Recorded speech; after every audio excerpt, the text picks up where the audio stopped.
いやーなんか久しぶりに動画を撮りますね。ここ最近はだいぶ気持ちが塞ぎ込んでいたと言いますか、ちょっとね、なんかメンタルが安定しない感じがしていたんですよ。天候不十分っていうのと気圧の影響なのか、それはね、原因は定かではないけれど、そんな感じ。なんかね、何に対しても全然面白くないというか、なんやろな。なんか全然何に対しても興味がなくなったっていう、なんかそういう心境、そういう気持ちを抱えながら、日々、生活をしていました。はい。なんか生きている実感がないというか、もうすごい幸福度が下がってるなっていう感じがして、ずっと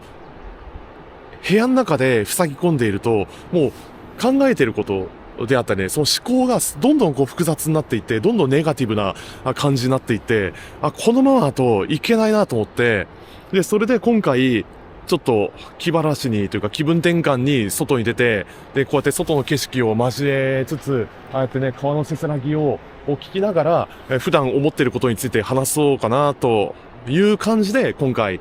こういう形で、動画を撮っています。なので、基本的にただカメラに向かって、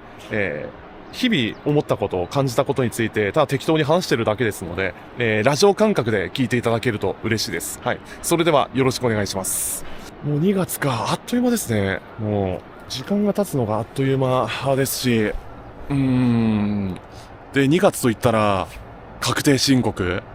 大変ですよね。もうやることが増えてしまうっていうか、とにかくもうめんどくさい。経費を計算することであったり、去年の売り上げについて、計算することであったりね。とにかくめんどくさい。会計ソフト、なんかフリーとマネーフォワードっていうのがあるじゃないですか。もうどれを使うべきかを、なんかいろいろ種類がありすぎてよくわかんないんですよね。で、去年の2月に、フリーっていう会計ソフトの、無料お試しトライアルみたいなのがあって、それ一回やってみたんですよ。で、その会計ソフトを始めるにあたって、普段僕が使っているその銀行口座と連携して、で、会計を自動入力することであったり、あとはなんかいろいろ項目を付け足すような、なんかそういうやり方をやってみようかなって思ったんですよ。で、いろいろ試してみたんだけれど、なんかね、連携するにもエラーが出たりとか、いろんな、そのブログとか、そのチュートリアル動画とかなんかいろいろ見て、それで去年、初の確定申告の作業を自分なりにね、いろいろ進めてみたんですけれど、これがすごい複雑で、全然もう、わけわかんなくて、かなり大変でしたね。だからそういう確定申告のことだったり、その税金に関するブログとか YouTube の動画とかいろいろ見てて思ったんですけれど、人それぞれやっているその業種にもよりますし、その収入は人それぞれ異なるんで、なんか全然当てはまるようで当てはまらないなっていうふうに思うことが、多々ありましてね。去年初めて確定申告を始めた時は、とにかく大変でした。自分の場合はね、ちょっと恥ずかしいというかあまり言いたくはないんですけれど、本当に自利品でしてね。本当にその少ない支出と、その少ないもので、生活していることもあってか、去年の時点では、自力で計算して、で、経費を落とす項目に関しても、ほんのにちょっとしかなかったんで、慣れないながらも自分なりに手を動かして、手入力でちょっとポチポチ入力しつつ、それでなんとかね、e-tax、インターネット経由で、確定申告を無事終わらせることができました。なので、そういう経験を元に、今年も自分なりに、確定申告を進めていくつもりです。久しぶりに動画を撮ったせいもあってか、なんかうまく話せないような部分もあったかもしれないけど、そこら辺は多めに見てください。これは本当にもう、ありのまま思ったことをつぶやいてるだけですので、僕の話してることを流し聞きしつつ、こんな感じでね、鳥のさえずりとか、川のせせらぎ、この自然の環境音をバックグラウンド再生というかちょっとした BGM 代わりに聞いていただけると嬉しいです。さっきね、そこに、2羽の赤霊がいまして、めっちゃ聞こえたかもしれないけれど。いや、なんか赤霊はいいですね。赤霊の、歩くスピードよくコンビニとか、駐車場の近くとかによくいますよね。歩くのめっちゃ速いんですよ。ムスカ大佐並みに歩くのめっちゃ速いんで、しかも意外とこう近いところまで結構接近してくるんで、なんだろう、警戒心があるようでないような、なんとも言えない距離感が。ごめんなさい。まあ、スズメ、いずれにせよ、スズメよりは、まあ、セキレイの方が、まだ人懐っこいというか、至近距離で、その姿を見ることができるんで、まあ、個人的には割と気に入ってますね。別に鳥自体が嫌いではないですし、まあ、強いて言えば、カラスとハトは、めっちゃ苦手ですね。あの大きさ、あのズーズーしさ。あれはちょっと、僕苦手です。はい。でもちょっと好きな人がいたら、ごめんなさい。別に悪気はないんで、まあ、そこら辺は、はい、ご了承ください。どうしよっかな、この後。もう何も予定がないっていうか、いや、ちゃんと仕事はしてるし、ちゃんとやることはやってるんですけれど、まあ、本当に自利品なんでね、常に、崖ギリギリの状態で、なんとか生きてます。はい。で、最後に、まあ、これから先、自分がやろうかなと思っていることについてなんですけれど、今年2024年は、久しぶりに旅がしたいですね。まあ、行き先に関しては、まだちょっとトップシークレットというか、まあ全然決まってないんですけれど、どうなることやら全然わかんないですね。まあその時の気分で、航空券をいろいろ検索して、そう、今航空券めっちゃググってるんですよ。Google フライトと、スカイスキャナーとか、なんかいろんな手段で、もういろんな経由地、そう第三国を経由して、どうやって自分の行きたい国へ行こうかとか、もうそういう風にして、日々、航空券をめっちゃ検索してます。もうめっちゃググってますね。直行便で行くよりも違う国を経由して、行った方が安かったりするんですよね。こういう生き方もあるんだ、みたいな。なんかそういう風に、見て、いろいろね、学ぶこともたくさんありますし、いや、航空券探しって意外と面白いんですよね。まあ、結構大変な部分ではあるんですけれども、まあ少しでもお得でかつ、快適に行けるような、なんかそういう航空券を見つけて、で、それで行った時の、達成感、満足感っていうのはたまんないですね。どうしようかな。まあ次、もし海外旅行くってなとしたら、まあ大体4週間か、そうね、大体1ヶ月弱をめどに考えてますね。なんか今までの経験上、半年とか、1年間とか、そういう長期間旅をするっていうやり方は、まあ別に、否定はしないですよ。なんかそれで、思う存分楽しみたいっていう人も当然いるでしょうし、その気持ちもすごいよくわかります。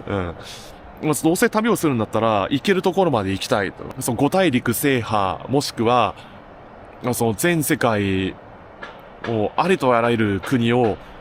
制覇したいとか、まあ、いろんな目的があるでしょうし、なんかいろんな思いを胸に、その日本を出たいっていう気持ちは、当然、まあ少なからずあるとは思います。まあ昔の自分もそうだったんでね。まあでも自分の、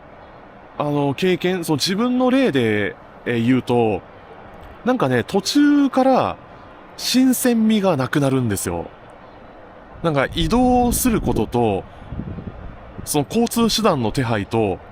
その次、寝泊まりする宿泊先の手配だったり、なんかそういうものを調べながら移動して、なんか調べる時間を確保しては、またなんか同じように次行く国、次訪れる街の情報について、調べる。なんかそれの連続、それを繰り返すたびに思ったのが、なんだろうね、自分の場合それ自体が結構ストレスというか、すごい手間かかるなって思ったんですよ。観光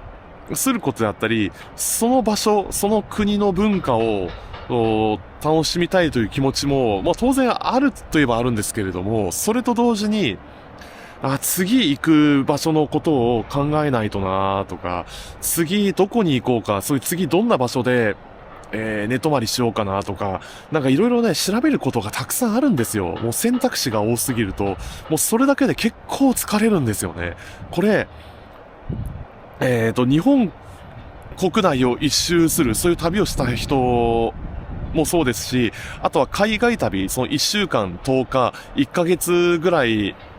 ある程度期間を設けて旅をしてきた人だったら多分わかると思うんですけれど、航空券探しだったり、あとは、その空港から、その中心部までの移動手段であったりね、で、さらにそこから、その宿泊先まで歩いて行ける距離なのかどうか、それも Google マップで検索して、で、それを場所とその宿泊先を手配したりとかして、なんかそういうもの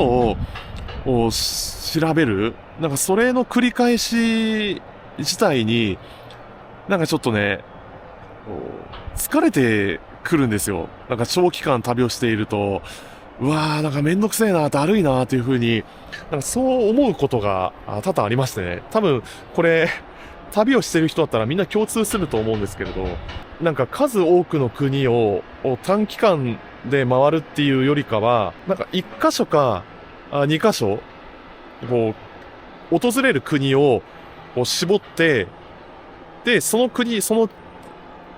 場所のその文化をより深く、より狭く深く楽しむっていうことも兼ねて、ある程度選択肢を絞った方がいいんじゃないかなって思ったんですよね。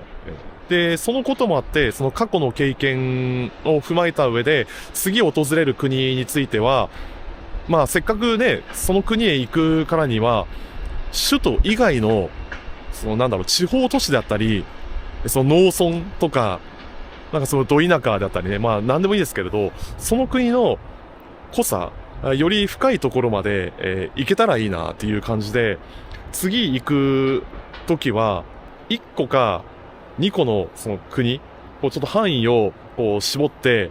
こう狭く深くこう楽しむっていう感じで、まあ次回はそんな感じの、海外旅をやろうかなっていうふうに考えています。まあ人生イコール旅なんでね、せっかくこうして生きているわけですし、しかも日本のパスポートって最強ですからね。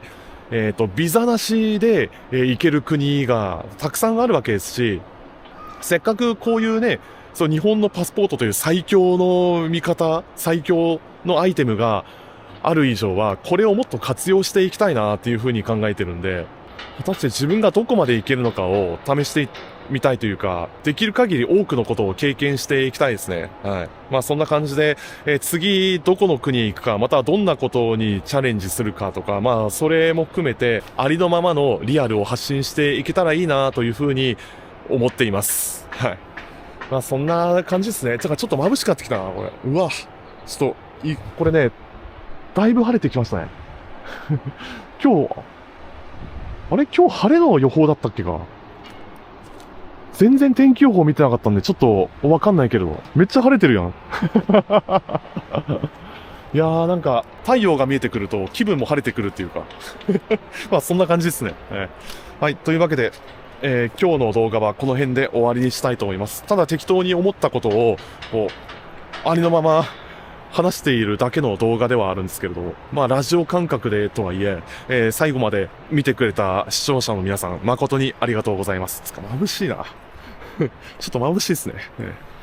はい。というわけで、今回の動画はこの辺で終わりにしたいと思います。ご視聴ありがとうございました。次回お会いしましょう。さようなら。眩しい。